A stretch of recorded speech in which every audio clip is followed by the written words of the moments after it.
ٹھیک ہے، میں باقی اس پہ بولوں گا. نا ٹھیک ہے، ایسے ٹھیک ہے، اب آ جائے گی، کور ہوگا اتنا. ٹھیک ہے، اس کو نیچے رہنے دیجیے اتنا. ٹھیک.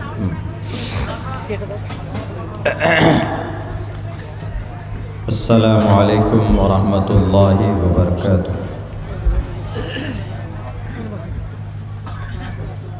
إن الحمد لله نحمده ونستعينه ونستغفره ونؤمن به ونتوكل عليه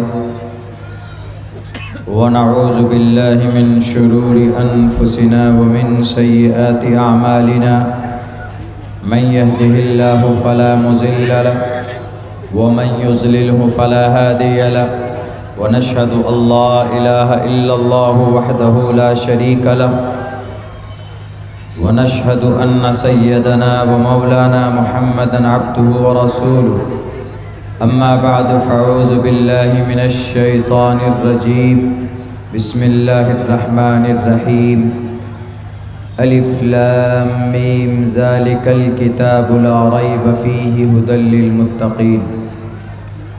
وقال الله تبارك وتعالى شهر رمضان الذي أنزل فيه القرآن هدى للناس. قال رسول الله صلى الله عليه وسلم إنما بعثتم ميسرين ولم تبعثوا معسرين. وقال النبي صلى الله عليه وسلم من رأى منكم منكرا فليغيره بيده فإن لم يستطع فبلسانه فإن لم يستطع فبقلبه وذلك ضعف الإيمان. رواه المسلم. All compliments, all physical prayer and all monetary worship are for Allah. Peace be upon you, O Prophet. Allah's mercy and blessings, peace be upon us, and righteous slaves of Allah subhanahu wa ta'ala. I bear witness that no one is worthy except of Allah subhanahu wa ta'ala. In the name of Allah, the most gracious, the most merciful. My Lord, expand me, my breast is my task for me. Remove the impediment from my speech so they may understand what I say. Yatha vayum samashrite sarvajivante jantavaha tatha krastama vartate itara sharama trishadasho dashavarša bhar govinde ninagnikam